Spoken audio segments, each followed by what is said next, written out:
scholars, we all want to know what happened. Firstly, I would like to share my understanding on China's policy and intentions in recent 2 years and even much longer time.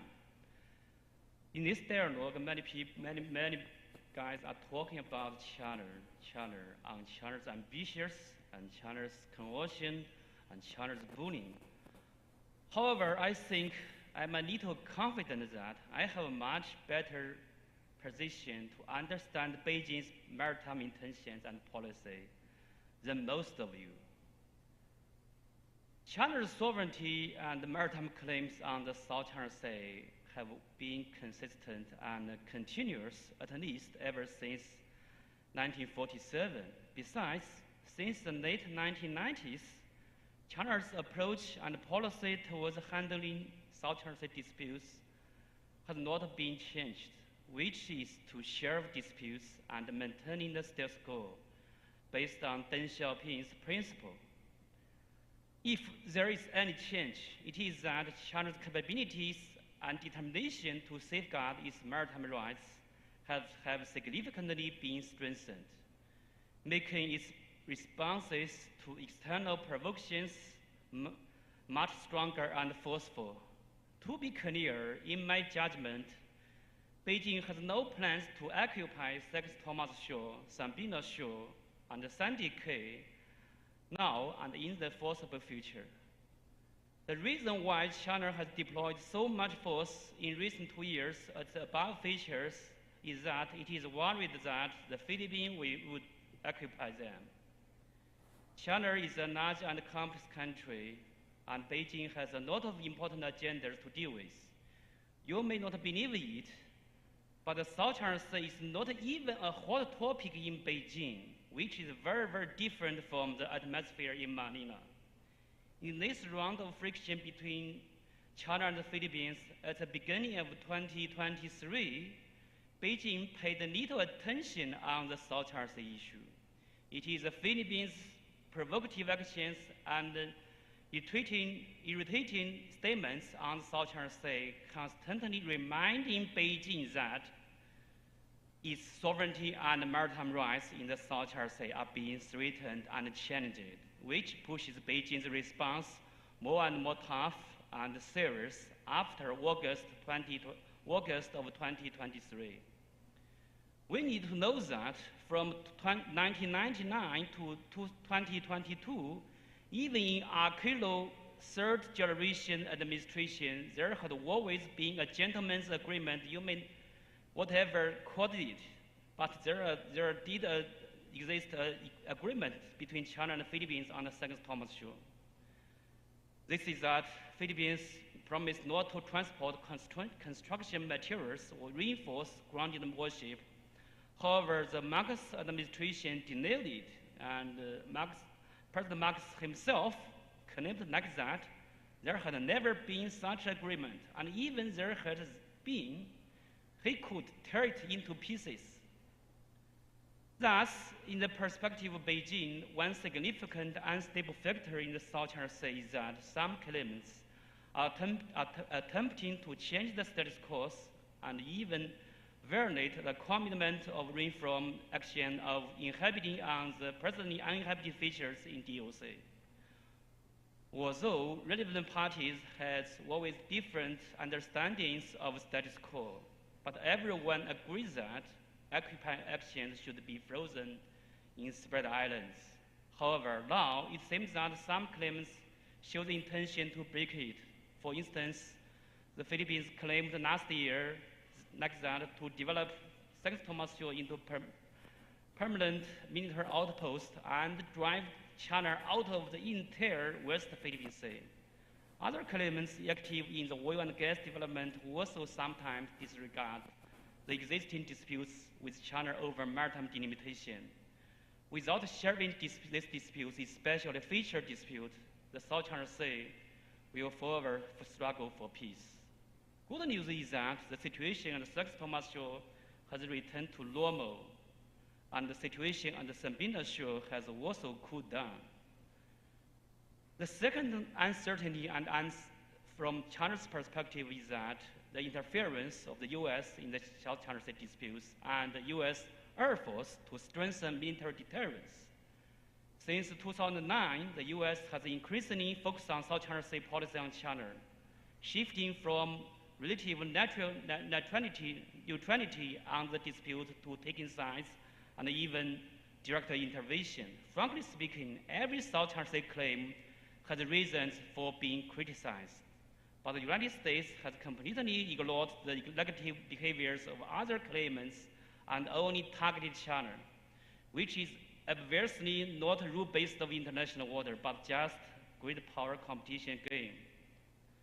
Under the framework of pivot to Asia, Asia-Pacific rebalance and the Indo-Pacific strategy, emphasizing countering China, the U.S. has significantly bolstered its military presence and activity in the South China Sea and around.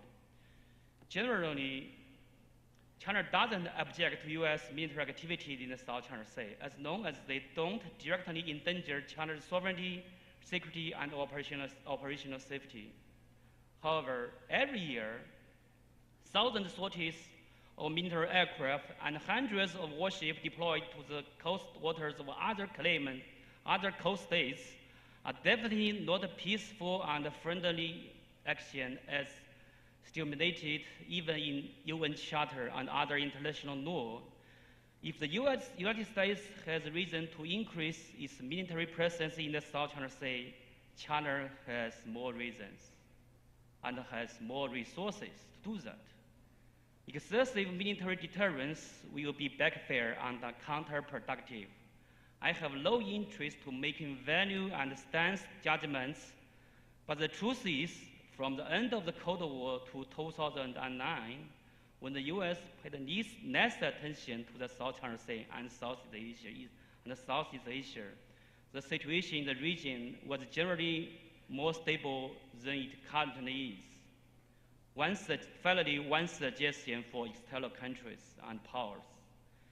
External countries, including the U.S., should trust the wisdom of other member states and China, and should be confident that the South China Sea is the most openest sea in the world. External, is not a good term, but external is mainly a geographic concept, and don't think too much on that, and don't be over anxiety to the situation of the South China Sea. Thank you. Thank you very much, Professor J. Batongbal. Thank you. Thank you, Madam Chair, for this opportunity to speak on this matter. I'll try to zero in on probably just one or 2 points, and this is based on my experience for over 25 years now on this issue. My first engagement with Philippine-China issues started way back in 1999 at the second negotiation over Mischief Reef. So over that period, I have been able to, shall we say, gain a kind of long-term memory about all these events. And rather than go into the minutiae, let's just probably focus on something more basic. No? I think that the panel is supposed to discuss the sources of threats to stability in the South China Sea. And I think, as also reflected in the remarks of my colleague here, the fundamental source of insecurity really is that China's interests in the South China Sea have always been defined and driven by its military and strategic objectives of establishing and gaining dominance and control in the first and second island chains. This is driven by a historical and overriding fear of the West and the U.S., the potential for interference as they see it. And basically what is happening is that everything is being seen through the lens of China-U.S. competition. The Chinese dream, in a way, is symptomatic of this kind of state-sponsored xenophobia, shall we say, a fear of foreign interference and influence. Some scholars have pointed to China merely establishing its own version of the Monroe Doctrine, a Monroe Doctrine with Chinese characteristics. However, this appears to be an ahistorical and decontextualized misinterpretation of past events and misplaced geographies. And what is happening is that China is repeating instead of learning from history. This is a product of the need of the Communist Party to extend its control over the hearts and minds of external peoples, non-Chinese peoples basically. And this results in its denial of the smaller states' independent interests and sovereignty within the South China Sea. The Philippines has been constantly and repeatedly accused of being a mere pawn or puppet of the United States, for example, as if we are merely actors or acting upon the orders of the US and pursuing US interests. China's inability to accept the agency and autonomy of smaller states is a reflection of the Communist Party's inherent and structural understanding of the nature of society, where resistance has to be suppressed and the power of the party must always reign supreme. There is an utter disregard for the reality and legitimacy of Philippines' specific interests, for example, in food security and energy security. Its efforts of engaging in resource extraction in the South China Sea is costing the Philippines its food security. Its utter disregard, for example, for the nature and benefits of coral reef ecosystems and how they support the rich fisheries in the South China Sea is emblematic of this disregard for the interests of other states. When it comes to energy security, its interference with the energy exploration efforts of the Philippines, no? At the cost of the Philippines' own economic growth and energy security is another example of this utter disregard. This is, in a way, a manifestation of the othering or the cultural disdain for non-Chinese nations. And we've seen this historically, starting from the time of the Middle Kingdom when they regarded everyone outside of China as barbarians. And now, currently seen, these are now cast as merely small countries in the backyard of big countries like China, who must necessarily accept China's quote-unquote correct view of justice and interest. This kind of imposed view is, for me, the ultimate source of the insecurity and the threats to security and stability in the South China Sea. China gives primacy to power over self-restraint and convenience over contract. The nature of international law and international community building, after all, is based on the agreement on shared and common interests. Okay? And that means that even in case parties may have disparities in power, there would be an expectation of self-restraint in order to ensure that the community interest is the one which prevails, rather than preemptive and prioritized and selective allocation in favor of the more powerful, the bigger countries, the more needy countries. So the sensitivity, this I think manifests in China's sensitivity to smaller nations' attempts to increase their security, such as through the modernization of armed forces and engagement in alliances, which is their only option in light of the fact that as smaller, less powerful countries, they need to be able to match somehow. No? So I think that these are the most basic sources really of insecurity in this region, and all these events are manifestations of these particular specific sources. Thank you very much. Okay, thanks a lot, Professor Batungbangan. Okay, Ray Powell. Morning. Good morning. I find myself this morning surrounded by my betters. I'm neither a doctor nor a professor. I am rather a simple retired military officer, and I make simple observations, I think. And one of the observations that I have is that the reason that we have to have a Manila dialogue on the South China Sea is because there is in many ways, the countries around the South China Sea, of course, are talking past one another because they perhaps don't recognize how very different the Philippines' security situation is from their own. And I'm not trying to downplay the security situation in Indonesia or Vietnam or Malaysia. What I'm saying is that the Philippines situation is of another order. And so the discussions about UNCLOS and international law, while extremely important, in many ways are almost passé from the Philippines' perspective because of the nature of its security problem. And so if you are from another country and you're tempted to lecture the Philippines about provoking China or hyping the situation, I urge you to take a moment and think about what you're saying to someone whose shoes you are not in. And let me tell you what I mean. The situation in the West Philippine Sea has been deteriorating badly for the last quarter century. And it is no longer sufficient to simply characterize China's malicious activity in the West Philippine Sea as mere violations or incidents or even incursions, because we're well beyond that. We are far beyond that. Think about this. The Philippines is the only country that has a major Chinese military base in its exclusive economic zone. I'm talking about Mischief Reef, of course, from which China projects power deep within its waters.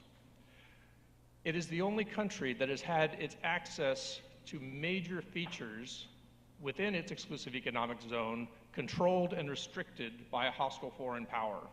Scarborough Shoal, Second Thomas Shoal, Sabina Shoal, all of these now are, the access to all of these places is now controlled by China.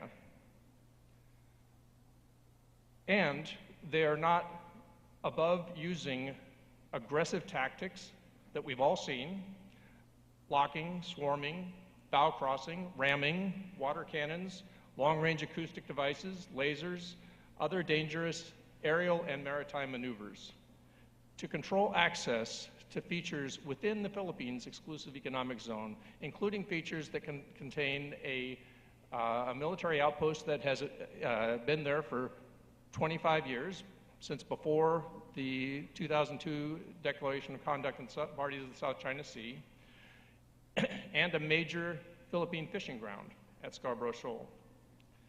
The Philippines faces a daily swarming and clustering of Chinese Coast Guard and maritime militia ships within the earned territorial sea of its outpost at T2 Island, which is not in the Philippines' exclusive economic zone, but it does earn a territorial sea, and Chinese ships are routinely within about 3 to 4 nautical miles of T2 Island, intimidating its civilian population and restricting its fishing activity.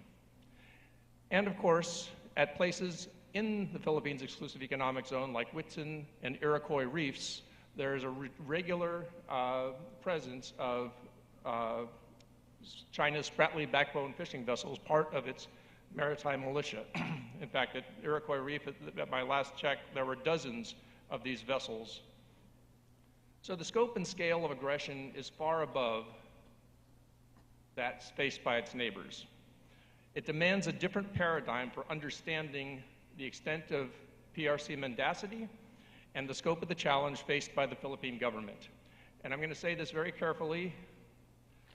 This is essentially a maritime occupation of a country's lawful exclusive economic zone by a hostile, even imperialist foreign power.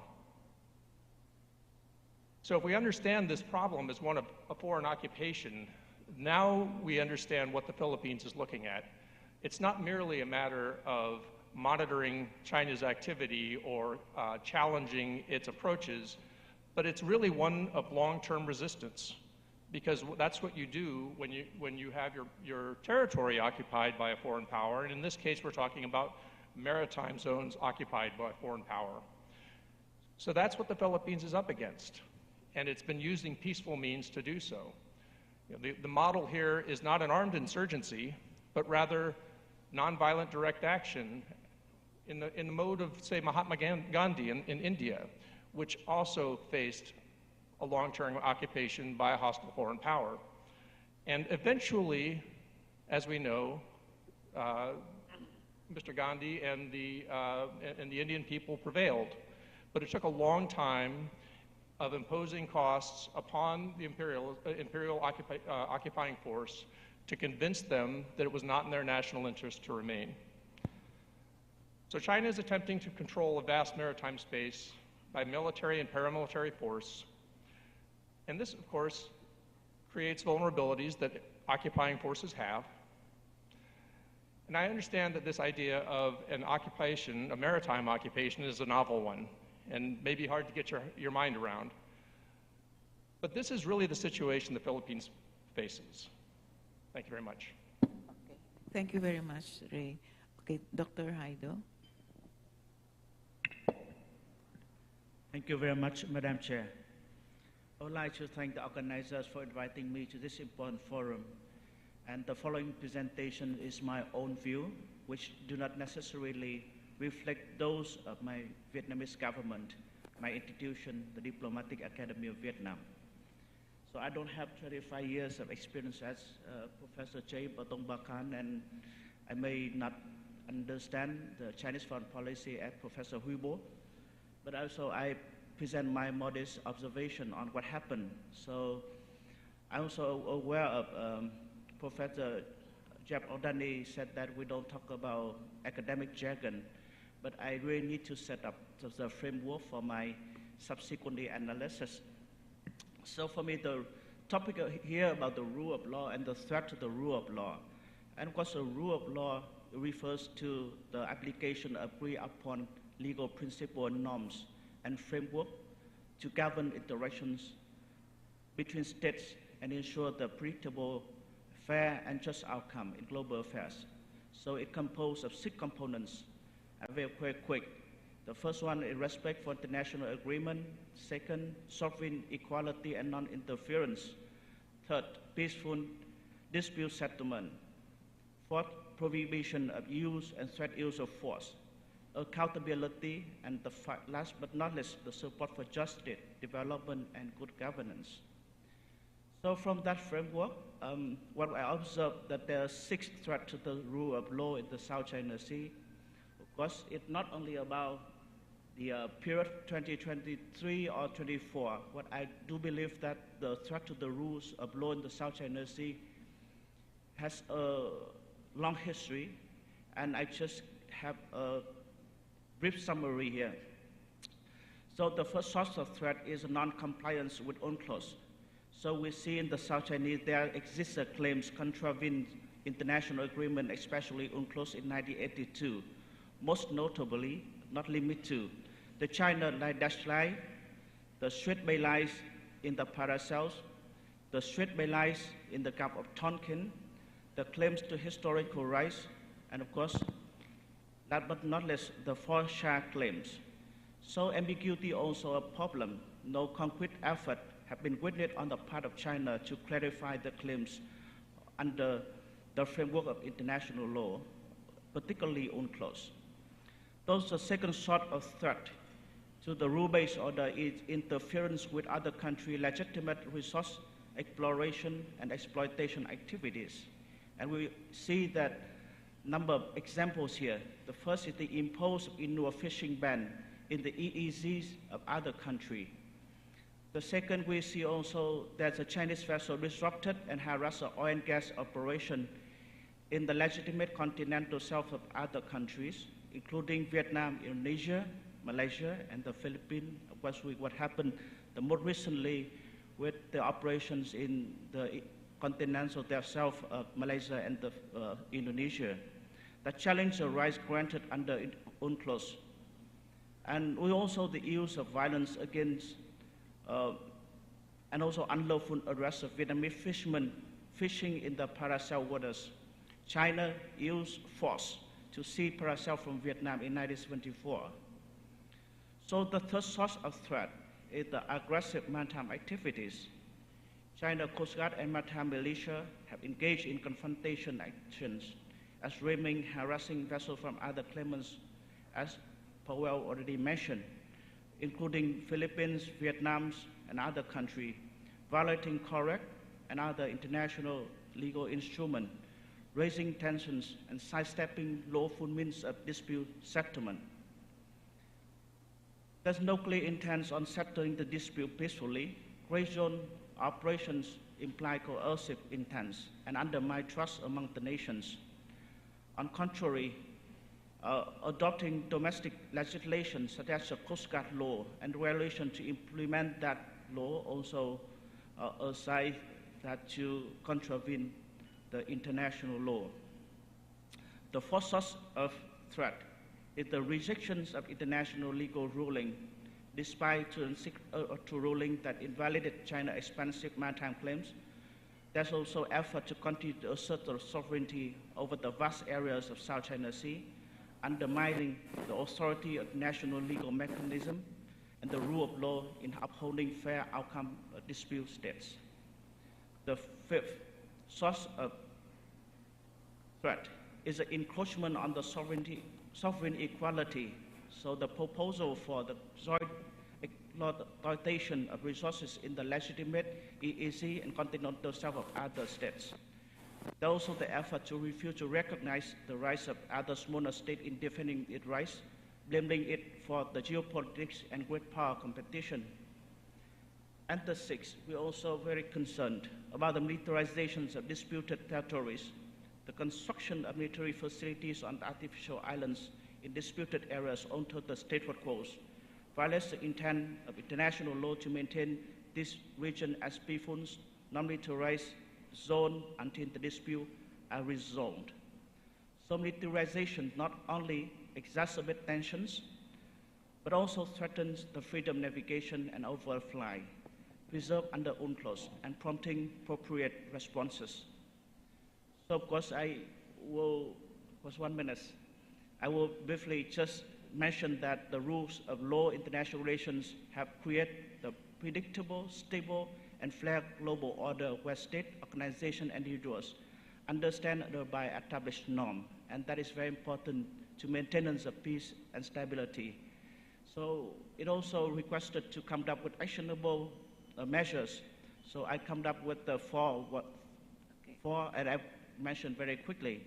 The first, the need to build up capability of regional countries to resist coercive measures and military intimidation.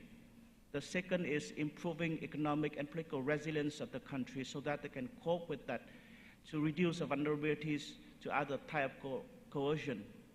The third is a constructive engagement with China and encourage China lead by example.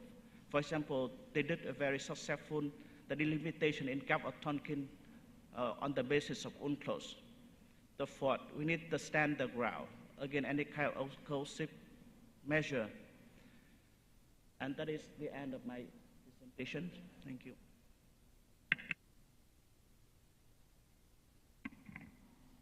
Thank you, Madam Chair. Good morning, everyone. To begin with, I would like to express my sincere gratitude for being invited here. Before I deliver my remarks, I would like to underline that these are my solely personal views and do not represent the views of the Republic of Indonesia, Defense University, or the government of Indonesia. We all know that South China Sea represents a region characterized by contentious territorial claims involving several nations, including China, Philippines, Vietnam, and some others. And their disagreements over fishing rights and natural resources have intensified tensions and underscored the area's economic importance. Given its plentiful fisheries, oil reserve, and natural gas, the resources within this region foster competing claims that exacerbate regional discord. Even countries not involved in its claims, such as Indonesia, have also experienced adverse effects as exhibited in several tensions with the Chinese Coast Guard over the North Natuna Sea.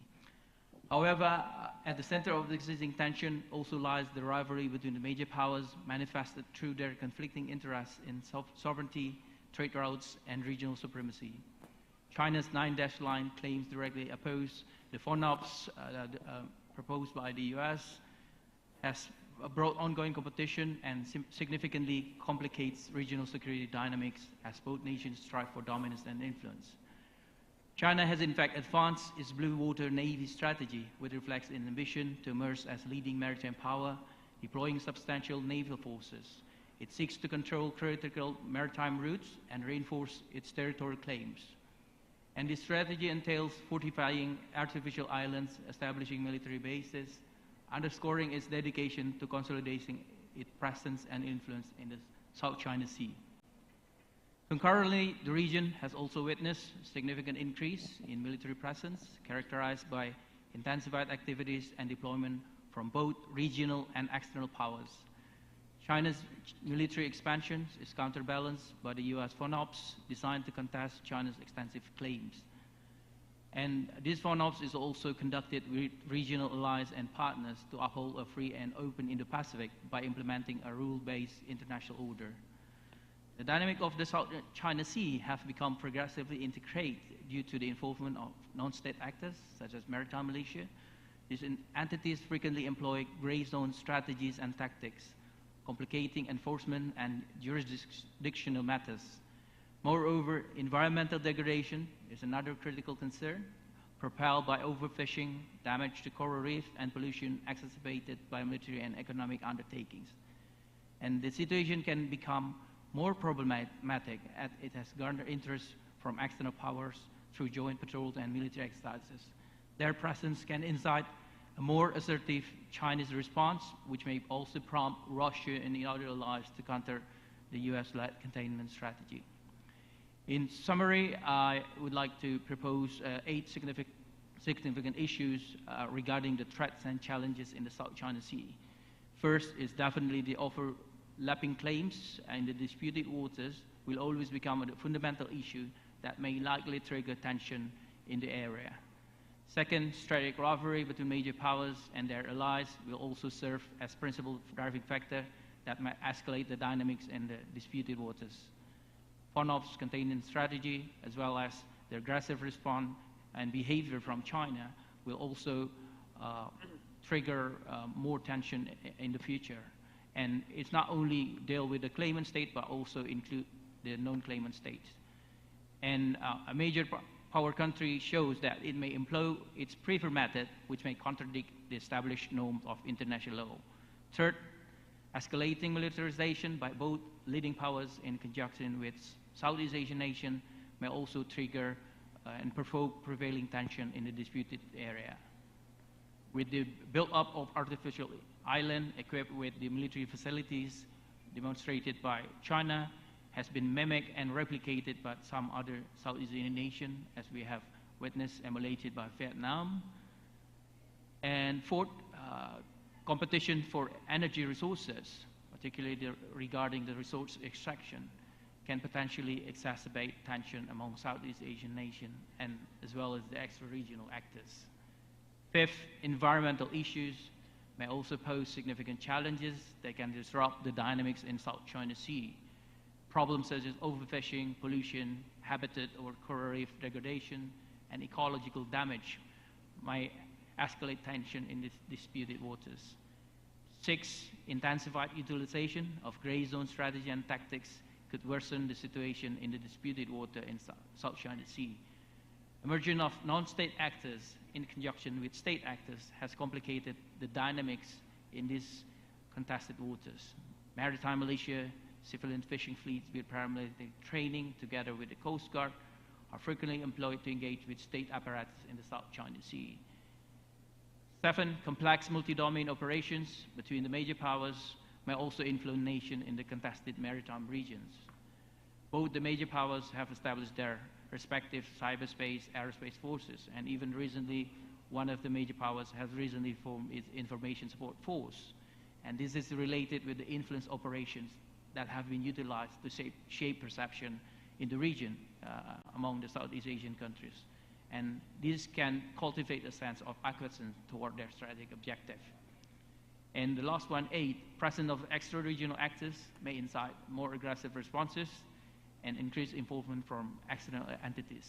Their presence is definitely significant. However, if it is not managed appropriately, it may introduce greater uncertainty in the disputed area. I think I stop here, and I thank you. Okay, thank you very much, Professor. We only have 35 minutes left for the Q&A, so I'll go directly to that.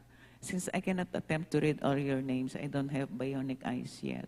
So please identify yourself before you ask the question, and also identify the panelists whom you want a reply from. I'll start from this side of the room to my left, meaning your right, and I'll go around the table, and then I'll go a second round again. I'll take 3 questions at a time. Okay, we'll start over there. Another one. Okay, here, and over there. 1, 2, 3. Okay, thank you. Hi, my name is Patrick. I'm from Switzerland. I have a question for Dr. Haido. You criticized the militarization of features in the South China Sea.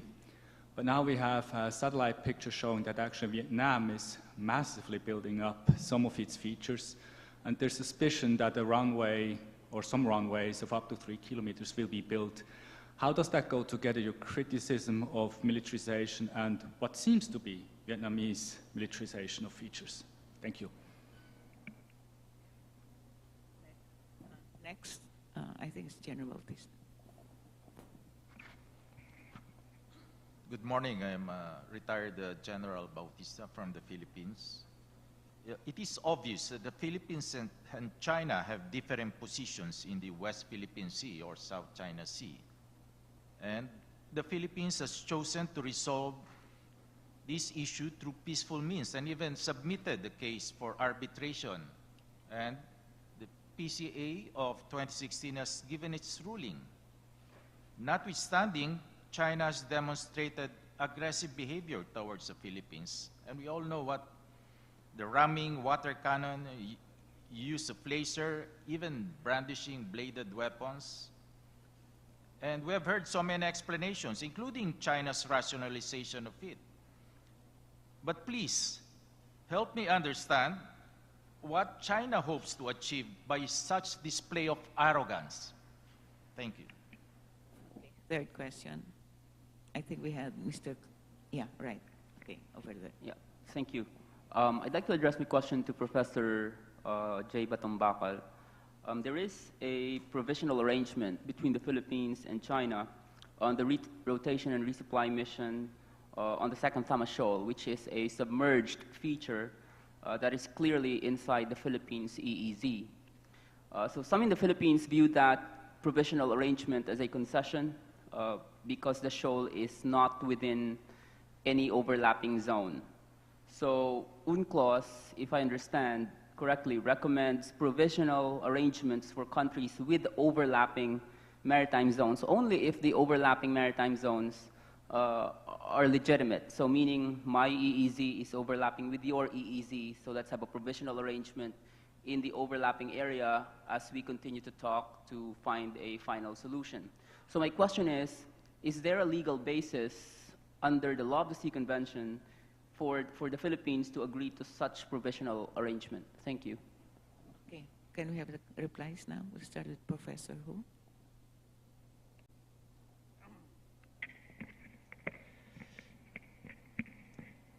You know, many friends, all foreign friends, ask me, "What's your plan in the South China Sea?" I always say we have no plan. So as to the situation between China and the Philippines nowadays, I think the situation is not China would like to say.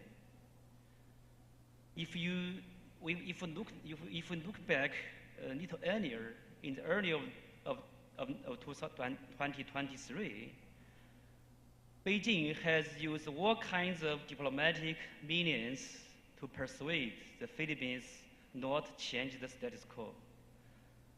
But only around August, when I think the diplomatic means have exhausted, so China has begun to take actions to respond. You know, China wants to maintain the status quo, but if other party just challenge China's sovereignty and bottom line, I think Beijing has no choice but to respond, which means use all kinds of tools, including water cannon and other law enforcement activities. Thanks. Thank you. Professor Batumbakal. The provisional arrangements over Second Thomas Shoal are not characterized by either party as being subject or being based on UNCLOS Article 74. So clearly this such arrangement is not a legally binding one. Not really. It's not one that is mandated rather by law, but it is one that has been arrived by the parties on the basis of a political settlement.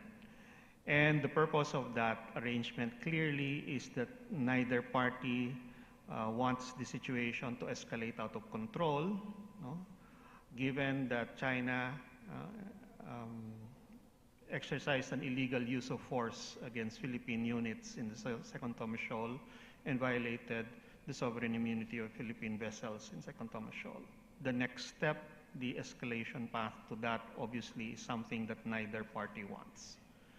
The fact that the arrangement details remain rather obscure, and all that the parties are willing to admit is that they agreed not to use force, I think is an indication that neither side is giving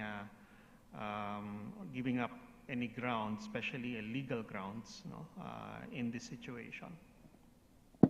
Thank you. Is there anybody else in the panel who wants to give a reply? Yes, Professor. So I want to reply to respond to the question by Patrick from Switzerland, right? So you mentioned about the Vietnam build-up recently in the Spratly. Because I hope that Switzerland has to see and understand that we feel threatened, right? Because before that, China's also make a large-scale land reclamation in the Spratly, and that artificial island has been militarized so quickly and massively with missile system, radar, and other logistical hub over there. And Vietnam, we also have our soldiers, our people in those islands nearby. Definitely, we believe that we have the superior sovereignty claim in the Spratly. And let me remind you also that Vietnam is the only country have been two-time attacked by China in the South China Sea, 1974, when China used force to expel the South Vietnamese out of Paracel. And 1988, Vietnam also suffered an attack from China in Spratly, and we lose the control of some rips. And we understand that it's a legitimate move to redress some imbalance upon the region. And I think that it's necessary for us to have some adequate facilities so that it could help to defend our position over there. Thank you. Professor, who wants to give his reply to that question? I just want a very short comment on that. China's threat cannot testify what's the ambitions of Hanoi. Actually, it is Vietnam. Vietnam is the first claimant to do the land reclamation in the Spratly Islands, even in the early of 1970s. So that doesn't make sense. Thanks. Okay, thank you. Anybody? Anything else from our panel? Okay, so we'll move to the next three questions. So we'll start at 1, 2, 3. I'm still in the middle table. Okay. Please. Thank you, Madam Chair. I would like to have a suggestion to Professor Hubo. Please introduce yourself. Okay. Identify yourself. I'm the neighbor of Justice Antonio Carpio yesterday. My name is Vu Hai Dang. I'm from the Diplomatic Academy of Vietnam. Professor Hubo, so I understand that you consider the U.S.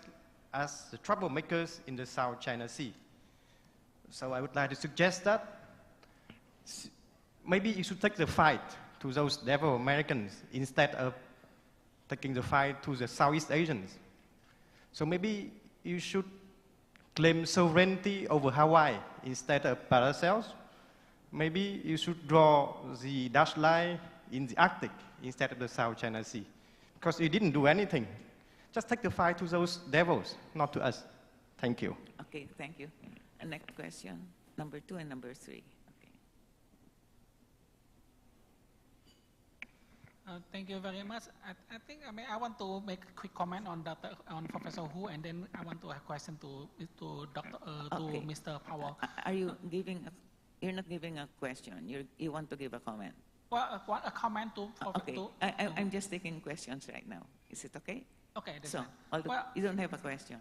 I have a question to Okay. to Powell. Well, I agree with everything you said. I agree basically with everything you say. But my question is, what is the Americans' red lines, especially under Donald Trump in South China Sea? I agree with you. We have to defend. We have to help Philippines defend its possessions, its economic zone. It is no longer incidents. It is basically like occupation. But what is United States red lines that it will help Philippines, especially under Donald Trump? Thank you. Thank you. Third question. Thank you, Chair. My question is addressed to Professor Hu Po and my friend Hai. What would be the scenarios that will constitute a deal breaker when it comes to the two countries' consensus on properly managing the South China Sea dispute? So in other words, what are those scenarios that will lead to either party escalating actions against each other? So that is my first question to both of you. And my last question to Professor Frege. You mentioned about the role of extra-regional powers, and you are talking about the potential actions undertaken that could threaten South China Sea peace and stability. Could you care to elaborate what types of actions you have in mind that could potentially disturb the status quo? Thank you. We'll start with Mr. Powell for the replies. So the United States has made it clear that the West Philippine Sea falls under the auspices of the Mutual Defense Treaty, and that should the Philippines invoke the Mutual Defense Treaty, that the United States is prepared to come to the Philippines' defense. But that has to be something that the Philippines wants to happen, right? So the Philippines, we're not going to show up because we feel like it and sort of impose our will on the Philippines, because that's not what responsible nations and allies do. So our red lines are really the Philippines' red lines. Okay, Professor Frege. Okay, thank you for the question, Colin. What I mean by the role of territorial powers is the deployment of more forces, because we are not talking about the Coast Guard as shared by the yesterday panel, where there's an intention to involve the Navy, which can complicate. Because when we are talking about South China Sea, regarding the rule of law, we want to employ the law enforcement agency with its Coast Guard, even though it's supported by the Navy. And having more external powers, especially if they bring their aircraft carriers and then big assets that can probably overmatch the capacity of the Chinese PLA, that may trigger a risk there. And especially, with the situation, I don't know whether there will be assumption of the nuclear parity that would perhaps trigger a worse escalation. And regarding the multiple actions, not only the joint patrol, but large-scale exercises at the same time by both, the U.S. and the allies, as well as the Chinese, because it can invite, other actors, perhaps Russia or North Korea, as part of the engagement. And I don't think that this will help to achieve a peaceful resolution of the dynamics in the disputed waters. And in fact, it can worsen the scenario there. Thank you. Thank you, Professor Hu. I just answer the questions of Colin. That Dr. Colin, actually the relationship between Beijing and Hanoi is very, very good generally, and party to party, military to military, and I think almost in the last decade is a very good atmosphere. But the maritime disputes and the maritime conflict between China and the Philippines and the Vietnam are very, very serious. I think to some degree are much serious than China and the Philippines. And in the last 2 years, Beijing is very cautious and have goodwill on the Hanoi. And so as to the land recognition, Beijing protests bilaterally on the diplomatic channel, but Beijing has never publicly criticized Hanoi. So I think it's a goodwill. Another goodwill is that you should know that there are 3,000 of Vietnamese fishing vessels enter the territorial sea and internal water of Hainan Island. But Beijing keeps quiet, and so I think that's also Beijing wants to keep the face of our brother. So, but it's a pity that the Hanoi, I think, has taken advantages of Beijing's goodwill. Thanks. Okay, thank you. Anyone from the panel who wants to add? Okay. So I would like to raise some point in response to Dr. Hubo.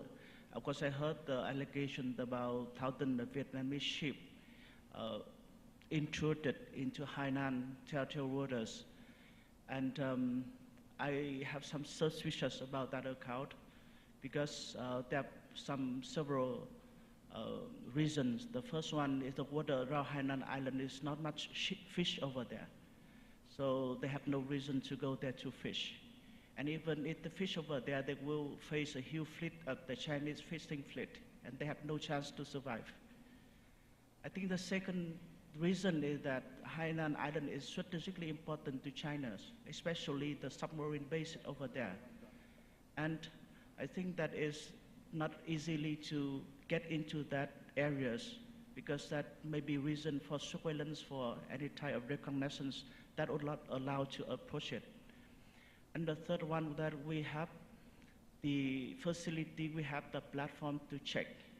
And I did myself wrote 2 articles to diplomatic, the diplomatic to the 18 and 19, and we didn't see any evidence, reliable evidence for that presence. Of course, there may be some ship go there for trading for other reasons, but I don't think that it could go to 1,000 ships. And of course, to remind Professor Huibo that we have, I mean, of course, the IU fishing with the Vietnamese fishermen, but from the government point of view, the Vietnamese government don't support that. We have strictly rules against that, and we'll try to work on that. And then secondly, Professor Huibo also mentioned that Vietnam, the consolidations of opposition is partly for why? Of course, that is mostly for the defensive, because we have position over there, we have been attacked by foreigners, so that's the reason why that we need to work on that to make sure that we have enough defense capability over there to work on any kind of scenario. And the third point, to make justice to China, I think that China's rising power behave quite more benign than many rising power in the past. Because I think that is important to note. And also that China, also Vietnam, also have the good history. Well, we settle the dispute in the Gulf of Tonkin very nicely, based on UNCLOS. After years, I think more than 25 years of negotiation, I think that is also the record, an example for us to follow. Of course, China can do much more better than that if we could apply the UNCLOS in the South China Sea. Thank you. Thank you very much, Dr. Hai. Professor Hu agreed not to comment on the comment of Dr. Hai, so I'll take the next 4 questions. It looks like I might have to do 3 rounds, so I'll take 4 questions this time. We'll start from the gentleman here. 1, 2, 3, 4. Okay. so that we'll finish with the middle table. Thank you, Madam Chair. My name is Peter Levy from the Australian Naval Institute. My question's for Professor Hu. Thank you for your comments and your remarks. It's always good to get a different perspective firsthand, so thank you. My question is similar to the one that I asked Captain Liu yesterday, and that is, can you elaborate on the basis for the 9-dash line concept? Captain Liu explained what it was, but I'm interested in understanding more the Chinese perspective on why you think that is a valid concept, particularly when it's at odds with the Law of the Sea Convention, which China has signed. Thank you. Thank you. Second question. Thank you, Ambassador Del Rosario. Thomas from ISIS Malaysia. Two questions, one to Dr. Hu and second to Ray.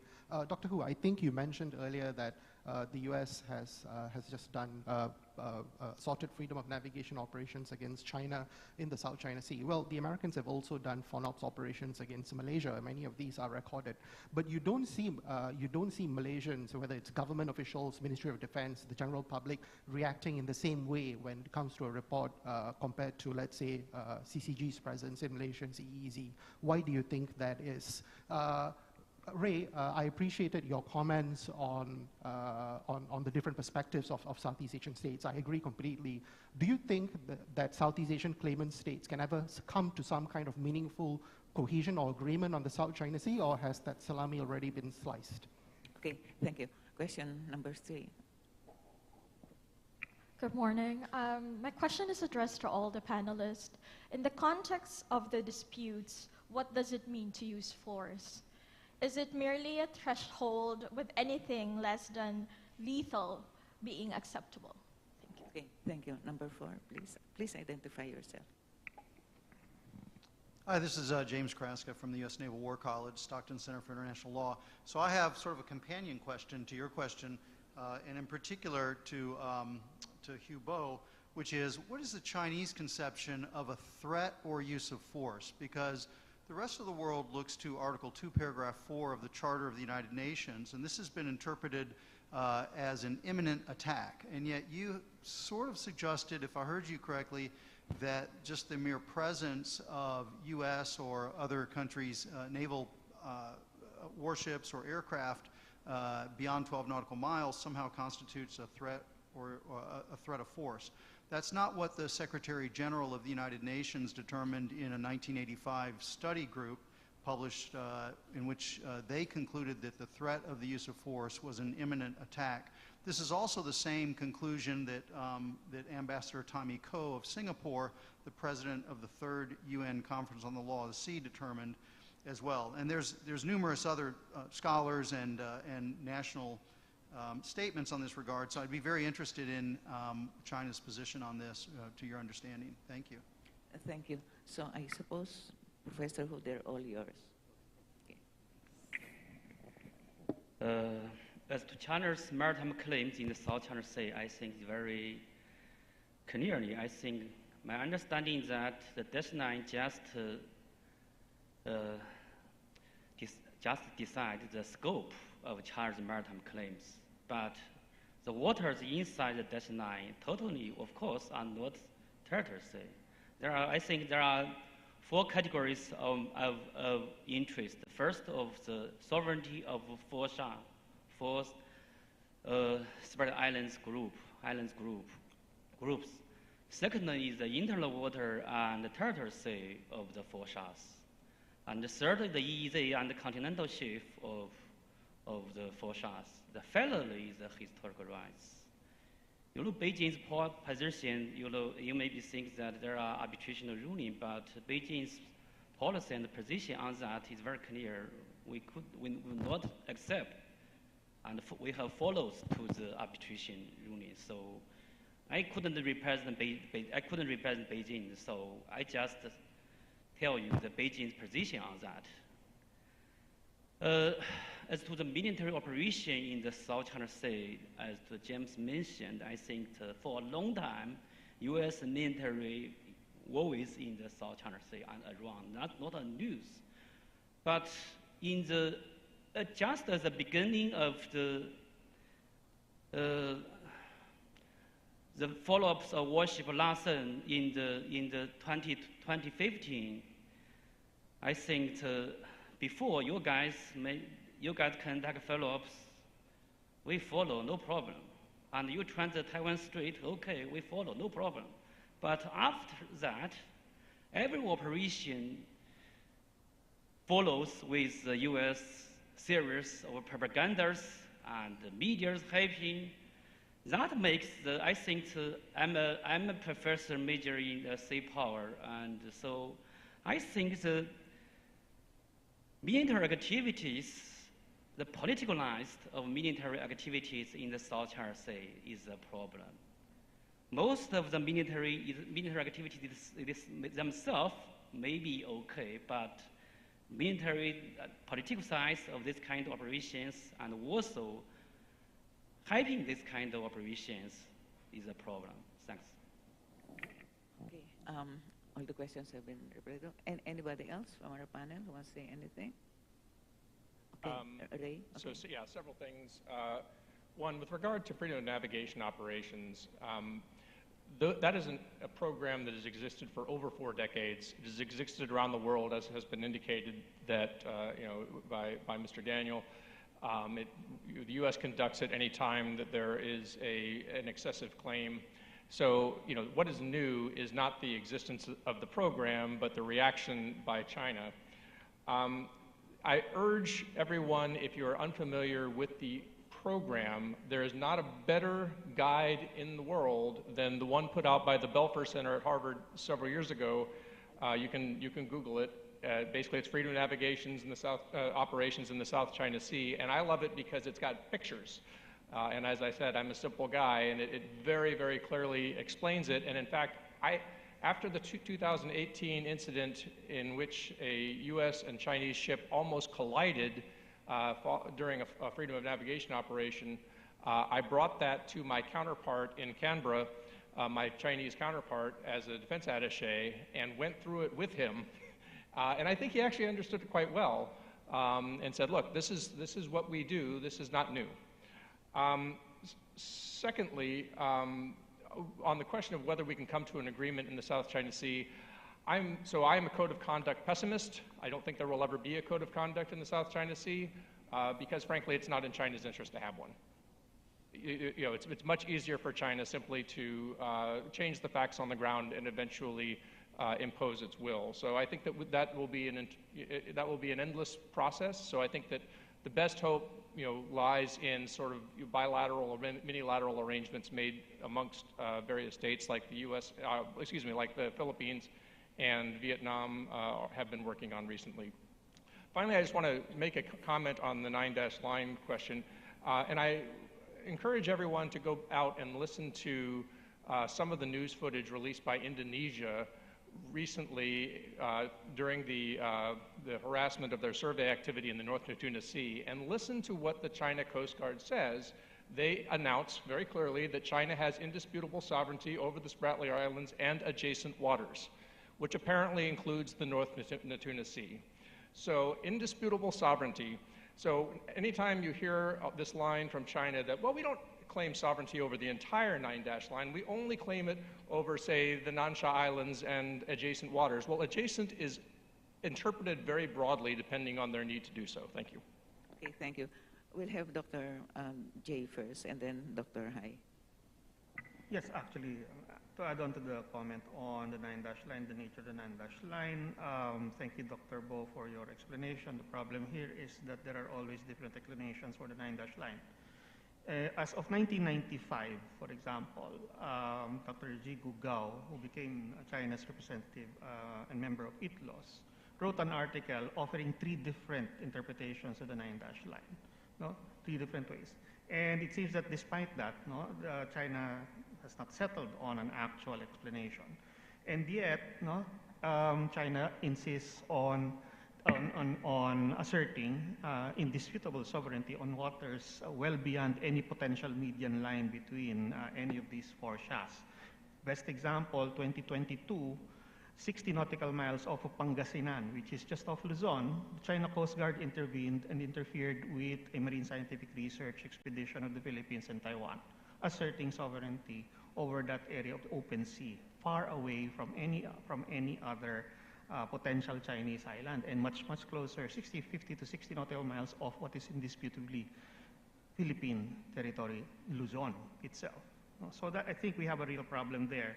If up to now, China is unable to settle on a clear explanation of its claims, and therefore that is what essentially gives rise to all these disputes and misunderstandings. Thank you. Okay, we'll just have Professor Haido first, and then we'll go back to Professor Ho. Just for everybody's information, I sought permission from Dr. Baker. We will do away with the break. So if you need to go out to have coffee or go to the restroom, please do it on your own. But we'll continue until the panel for the ambassadors. It looks like so many nameplates are erupting as the discussion goes on. Okay, Dr. Haido, and then we'll go back to Professor Ho. So I would like to touch upon the issue of gray zones. I think that we need to frame the question right. The first issue is not, the problem is not we have a dispute. The problem is how we handle the disputes. And the second one is the gray zone. The gray zone is a threat not only to the rules of law, but to the security in the region. So threat is basically composed of only that abstract concept, only two components. The first one, the rise of the offensive capability. The second is the intent to use that. So in the South China Sea, we're worried, there's increased, the offensive capability. The second, the gray zone is not only the activity under threshold, the use of force, but indicate the intention not to use the peaceful means for that. So that all combined make other people worried. Thank you. I want to respond to the Bar's comment on that. As to the China's maritime claims, you should trust credible source, because in China, many Chinese have very different things. Like the 40 categories of claims, you can also read it in the website of China's Foreign Ministry website. So. And you can also trust me. I'm an expert on that. You mentioned adjacent water. Usually, I think, means that 12 nautical miles of the features. And that's all. And I also want to add one sentence on the follow-ups. Follow-ups is only the practice and concept of the U.S. Other countries, including China, Australia, UK, Japan, other countries other powers don't have this kind of practice and concept. Thanks. Okay, thank you. Next batch of questions. I think better take 5 this time and finish everybody on this side. Okay, we'll start with the first one over there. 1, 2, 3, 4, 5. I'll finish this side all in one go. Okay. Thank you, Madam President. I have a question to Mr. Powell. By the way, my name is Mateusz Hatys, and I am a research fellow at the Center for Asian Affairs. And my question is, do you think that China's gray zone operations reach their limits of effectiveness, and nowadays they are pretty much counterproductive, given the consistent implementation of transparency initiative by Philippines, but also examples of transparent behavior by other countries like Vietnam and Indonesia? And if so, what do you think will be the changes in China's tactics when it comes to the South China Sea dispute? Thank you very much. Okay, next question. Thank you, Madam Chair. Asuko Kanehara, past president of the Japanese Society of International Law. My question is addressed to Ray, and also my question is related to the previous ones. And I think violent incident in the South China Sea could fall under the use of force and armed attack according to international law. In that case, they will form an issue of international peace and security beyond bilateral and regional issues. Then, the measures could be taken as self-defense, collective self-defense, even coercive measures based upon resolutions of United Nations Security Council. If I could hear your thought on this point, I would be grateful. Thank you. Okay, thank you. Number 3. the gentleman. Thank you very much. Professor Hu, I think you mentioned very interesting about consistency of China in its position in the South China Sea, which I agree somehow. Interestingly, you mentioned that China has done that even before UNCLOS, right? Very interesting. Also, I learned from the Philippines also did the same. Actually, Philippines has the Treaty of Paris, the box like ocean space, which then somehow adjusted after the ratification of UNCLOS by the Philippines. Do you think that China might want also to do that also in this case? Thank you so much. Okay, next question. Okay. Thank you, Madam Chair. My name is Vân from the South China Sea Chronicle Initiative based in Vietnam. And firstly, I'd like to add some information on Dr. Hai's comments. So we have a timeline on the use, on the threat and the use of force since 1970s until 2015. And the data shows that Vietnam is the country that suffers the most under the threat and the use of force in the South China Sea. Come back to my questions. I'd like to have two questions to Professor Hu Po. And so from your talk, it looked like the US is the biggest threat in the South China Sea. However, from the talk by the Coast Guard commanders, ambassadors, and scholars from the Philippines, Indonesia, Japan, and your friendly neighbor Vietnam, we can see that their most concern is the threats to the rule of law by China behaviors. And they confirm that the UNCLOS is the legal basic to solve the maritime disputes in the South China Sea. So it seems that China, and on the other hand, many countries welcome the presence of the US in the region. So it seems that China is alone in its interpretation on the threat to the South China Sea. Yeah, please give your question. Yeah, I'm sorry. Can you explain on that? I mean, on the China unique position in the interpretation of the threat to the South China Sea. And my second question is that cooperation is a way to reduce tension in the South China Sea, and China also acknowledges that. So, in the past, the Philippines, Vietnam proposed several cooperation proposals to China. For example, the mandatory fishing ban to preserve the fish stock in the South China Sea. And yesterday, a proposal of fishing cooperation in international water among the Southeast Asian countries and external actors. What is your opinion on that? And do you think that China should consider those proposals? Thank you very much. Okay, thank you. The last question over here. Thank you so much. I'm Dana from Cambodia. So I have a question addressed to Dr. Do. You mentioned about the attack, China attack on 1974 and 1988. This is definitely a threat to the international law. So in case of a similar scenario in the future, what can we do about that? And by the way, I refer to the government, in the claimant state, and also international community. Thank you. Okay, thank you. I just want to let everyone know I'll go for a second round. I'll start with Mr. Dharma one here, and then I'll go back to that side of the room. So can we have the replies, please? I think we'll start with Professor Hu. There are so many questions. I just picked some of them. Okay. As to I think every party, every claim has his own claims. I think China's claims are very consistent, and Philippines and Vietnamese. So it's difficult to persuade other side to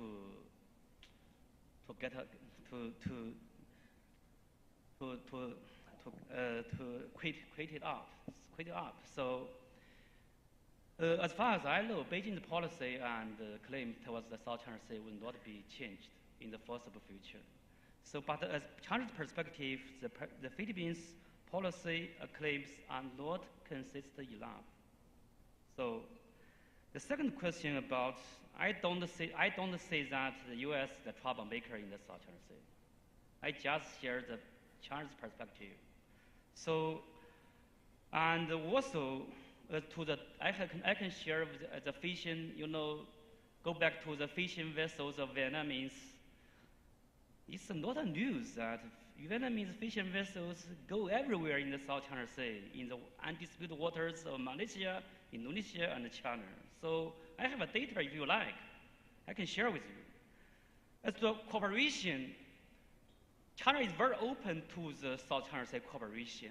So very, very open as far as I know. Thanks. Okay, Doctor, I will not comment on the comments. So anyway, I suppose that's your answer to all the questions, right? Okay, it's enough. All right. So anybody who wants to say something? Yeah. So yes, there were a couple of questions directed at me. One is are China's gray zone activities now counterproductive? Have they sort of reached their apex? I think we've long passed that, right? So I've long said that the effects of the Philippines Transparency Initiative have been three. One, the building of national resilience. I think that is unquestionably the case. They are increasing their defense and security budgets. They've redone their national security strategy. They've increased their budgets around the Coast Guard. Second, international support. Unquestionably, you've seen large increases in U.S. funding. You've seen France and Japan recently come to help the Philippines rebuild its Coast Guard. We've got these joint patrols, maritime cooperative activities, the U.S., Japan, Philippine trilateral. All of these things happen in light of the Transparency Initiative. And finally, reputational costs, which is really what we're talking about. They've imposed tremendous reputational costs on China, which is why you see this flood of propaganda coming out of various outlets, including some of it directed at me. So, I think that China is clearly feeling the effects. It is extremely counterproductive, and what they have essentially done is decided that it's more important to try to put the Philippines in its place than it is to stop the bleeding on the reputational cost side. And that is essentially these are the actions of an occupation force, right? Imposed peace and stability under the occupier's regime is the goal. And so that is the priority that they've placed. And then finally, on the question of the use of force or an armed attack, that is a term of art that is undefined. If the Philippines at any point had wanted to declare that the use of water cannons, the ramming of their ships, the brandishing of bladed weapons, all of these things were an armed attack, they would have been perfectly justified in going to the United States and saying, we have been attacked. All right. Okay, we just have one last comment from Dr. J, and then we'll wrap up that question series, right? Okay, Jane, then I'll go to the last one. Oh, okay. I just wanted to note that okay. the questions on use of force are pretty stark and were not yet answered, particularly the Chinese views on the use of force. And this is a major concern because, as we've seen, the use of bladed weapons, etc., ramming, etc., these do not seem to be a problem for China. As long as firearms are not used or kinetic weapons are not used, everything below that is allowable. And that's a problem because that is coercion. And coercion is just as illegal in international law as the use of force. As to the limits of the gray zone activities, I think as far as the Philippines is concerned, the Philippines no longer considers these as gray zone activities. They're now classified as illegal, coercive, aggressive, and deceptive activities. So there's no gray anymore. In that sense, it's no longer effective as gray zones. And the changes to tactics is very clear for us. The trajectory is very clear. The next step is the actual employment of force against our people as exemplified by the June 17 incident. Okay, thank you. Okay, Dr. Hai, the last word. Please be brief because I want to go for the last set of questions. Thank you for that. I think for the questions of Vietnamese fishermen, I think that there's some point should be noted. The first one, Vietnam is a law-abiding nation. And we admitted there's IU fishing by Vietnamese fishermen, but it's a small number of Vietnamese fishermen. And but we also think that the problem is much big and complex than that, because the Vietnamese fishermen were driven away from their own water, from their fishing stock. So there's a livelihood problem, so we need some time to resolve it. And because we admit that and we work on it, the second, and it should not be an excuse for the violation of international law and gray zone operations of the third party. And we did have some Vietnamese fishermen continue to fish in the paracels, but it's not the IUU, that is our waters, that is features we claim and will be expelled by Chinese in 1974. So Vietnamese fishermen continue to fish over there. And I think that the legitimate rights of Vietnamese fishermen in that. Thank you. Thank you very much. I'm sorry I have to withdraw what I said. We only have 4 minutes left for the next panel. I cannot take the next round anymore. So thank you very, very much. We have to move to give way to the panel of ambassadors. Thank you very much, ladies and gentlemen, for your participation. Thank you very much, ma'am. So that goes for our panel 4. Before we conclude to the panels, may I request you to please rise together with the panel chair for a quick photo, and then we'll continue with the next part of our program. Thank you very much.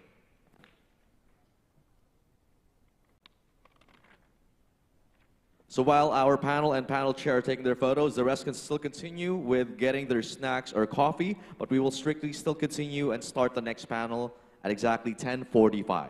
Thank you very much. So for our panel and panel chair, please smile for the camera.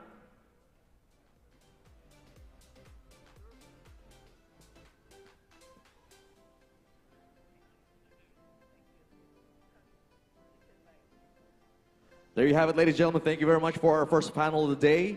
Once again, we will start exactly 10:45, so please be back at your seats and we will start directly. Thank you very much and good morning.